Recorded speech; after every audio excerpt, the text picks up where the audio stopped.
Qui ne s'est jamais interrogé à chaque fois qu'il voyait dans JoJo un animal, une plante ou même une rue utiliser un stand? Tout le monde trouve ça bizarre, au moins la première fois. Mais comme nous l'a prouvé le combat entre Iggy et Pet Shop, au-delà d'être intrigants, ces stands sont parfois dotés d'une très grande puissance et quasiment toujours de capacités très intéressantes. Bienvenue dans cette vidéo dans laquelle nous allons classer les stands qui ne sont pas maniés par des humains. Mais avant tout, je vais vous expliquer comment nous allons procéder pour classer ces stands dans cette vidéo. Nous allons parler des stands dans un ordre chronologique de leur apparition dans le manga et les classer par rapport aux autres stands dont nous avons déjà parlé. Donc pour les animés only, pas de risque de spoil. Et d'ailleurs, si vous voulez découvrir le manga en coloré et en français, n'hésitez pas à le faire sur Starway to VF. Commençons avec l'un des premiers stands de Stardust Crusaders, Strength. Celui-ci est manié par Forever, un orang-outan, qui a le pouvoir de se lier à un bateau qu'il pourra ensuite transformer en un énorme paquebot, dans lequel il contrôle absolument tout par la pensée, de la tangibilité des murs à la forme ou les mouvements des moindres recoins de ce bateau.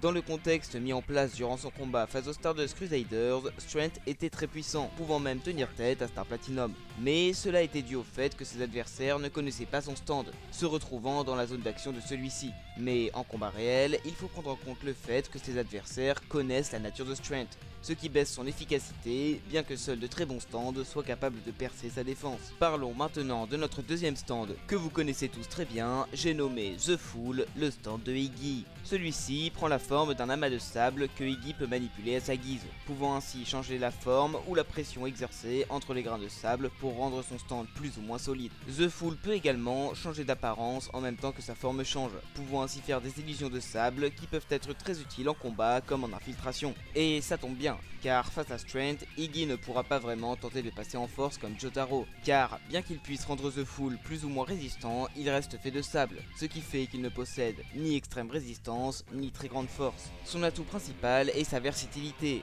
ainsi, même face à un ennemi se trouvant au milieu de l'eau comme Strength, il pourra l'attaquer en pinçant sous l'eau grâce à son stand, et attirer Forever sur le pont de son bateau via les illusions de sable. Étant donné que Forever est très impulsif, au bout de quelques Jotaro qu'il tue sans conséquence, ou même si Dio l'appelle, il sortira sur le pont, et là, The Fool pourra l'assassiner. Alors, je sais que ce n'est qu'un scénario très précis parmi tant d'autres, mais de par sa versatilité immense et la trop grande spécificité demandée pour utiliser Strength, je place pour l'instant The Fool à la première place. Continuons avec la partie 3 pour nous pencher cette fois-ci sur un stand n'ayant pas d'utilisateur, Anubis. Celui-ci a trois principales capacités. Sa première lui permet de choisir, quand une personne le touche, de le contrôler ou pas. Ensuite, il peut également, une fois qu'il est dans les mains de quelqu'un, soit devenir intangible, soit détruire absolument tout ce qu'il touche, comme s'il coupait du beurre. Et enfin, sa dernière capacité lui permet d'apprendre toutes les techniques qu'il a vues au moins une fois, et d'augmenter en conséquence la force et la rapidité de son hôte. Ainsi, plus le combat avance, plus il est rapide, fort et anticipe les attaques de son adversaire.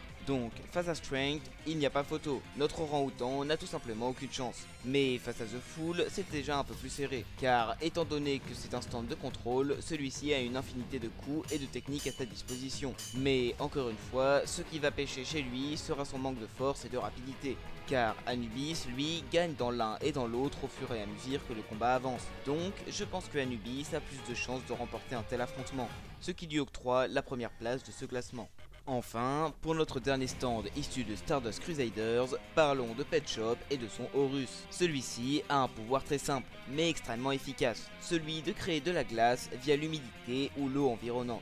Pet Shop semble également être très expérimenté dans le maniement de son stand, car il est capable de créer une très grande quantité de glace en très peu de temps, et parce qu'il semble extrêmement confiant, même quand il combat un stand très puissant comme The Fool. En plus de quoi, sa nature de faucon, couplée à son stand, lui permet d'esquiver beaucoup d'attaques de stand, tout en pouvant attaquer à distance avec Horus. Ainsi, cette combinaison lui assure la victoire face à Strength, et bien qu'il ait perdu face à celui-ci dans le manga, il reste théoriquement plus puissant que The Fool. On le voit d'ailleurs dans son combat face à celui-ci, durant lequel il garde un avantage constant et perd à cause de sa trop grande confiance en lui. Et face à Anubis, sa nature de faucon le rendrait totalement hors de portée, ce qui lui permettrait d'attaquer jusqu'à réussir à tuer son ennemi, qui n'aurait lui pas de réel moyen efficace de l'atteindre, ce qui place donc Horus en première position de ce classement. Partons maintenant pour Morio pour nous intéresser à un stand très atypique, Rat, qui, comme son nom l'indique très subtilement, est manié par un rat. Bien que cela ne paye pas de mine, celui-ci possède tout de même un stand extrêmement intéressant et puissant. Il prend la forme d'une sorte de canon qui peut tirer des petits dards empoisonnés qui font fondre la chair au toucher.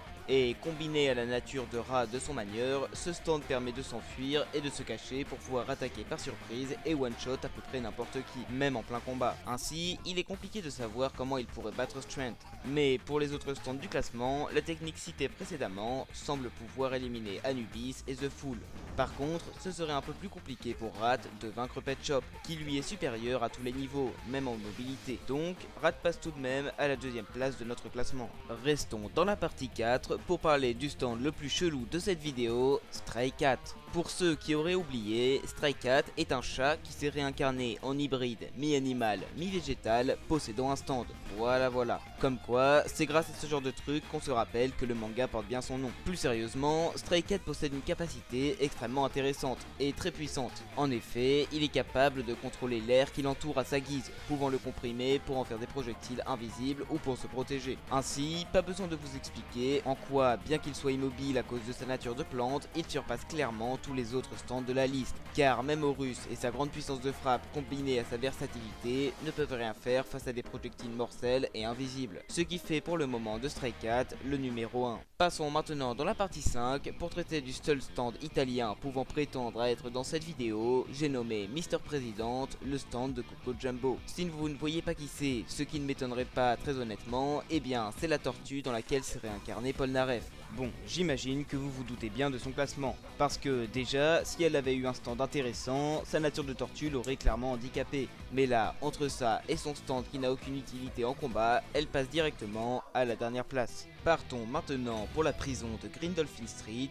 pour nous intéresser à un stand très spécial, Foo Fighter. FF possède une panoplie de capacités, mais ici, je ne vais vous énumérer que celles qui lui serviront en combat direct. Ainsi, celle-ci est une colonie de plancton, étant donc virtuellement immortelle, étant donné qu'il ne lui suffit que d'un seul plancton pour créer une nouvelle colonie. De plus, elle peut se séparer en plusieurs entités distinctes, en séparant sa colonie, pouvant donc attaquer un ennemi par surprise. Ensuite, elle a une bonne force physique, ainsi qu'une bonne vitesse, pouvant rivaliser avec Stonefree, et est capable de tirer de petites parties d'elle-même comme des sortes de balles de pistolet. Avec tout ça, elle semble bien partie pour arriver dans un excellent classement. Mais c'était sans compter sur sa principale faiblesse, car en effet, FF a constamment besoin d'eau pour survivre, car sans cela, elle meurt en quelques minutes en s'affaiblissant au fur et à mesure. Ainsi, elle semble tout à fait capable d'éliminer Strength, Rat ou encore Anubis, qui n'ont pas vraiment de moyens de l'éliminer. Par contre, face à Stray Cat ou Horus, ce serait plus compliqué, car face au premier, elle ne pourrait juste pas le tuer, et face au second, étant donné qu'elle est essentiellement constituée d'eau,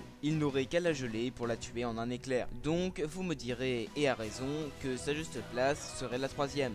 Mais il y a un petit problème. En effet, FF est supérieur aux actuels numéros 3 et 4 du classement, mais il se trouve que The Fool, se trouvant en 5ème position, peut la vaincre en combat. En effet, étant constitué de sable, il est capable d'absorber l'eau de FF au moindre toucher, ce qui la condamne à perdre ce combat. Il est ainsi complexe de savoir quelle serait sa juste place. Mais je pense personnellement que, étant donné que sa défaite ne soit due qu'à une capacité très spécifique, étant parfaitement taillée pour la contrer, mais qui lui est théoriquement inférieure en combat, FF mérite de passer en 3ème place de ce classement. Pour finir avec les stands présents dans l'anime, parlons d'un stand qu'on oublie souvent, Green Green Grass of Home, le stand du bébé vert. Alors effectivement, on ne connaît pas vraiment la nature de ce bébé vert, qui semble être mi-homme, mi-plante. Donc je l'ai ajouté à cette vidéo car je trouve qu'il n'est pas très évoqué quand on parle de Jojo. Celui-ci possède une capacité très puissante, et pas des moindres, étant donné que celle-ci est une capacité spatiale. Elle est automatique et a pour effet de rétrécir toute personne tentant de s'approcher de son manieur.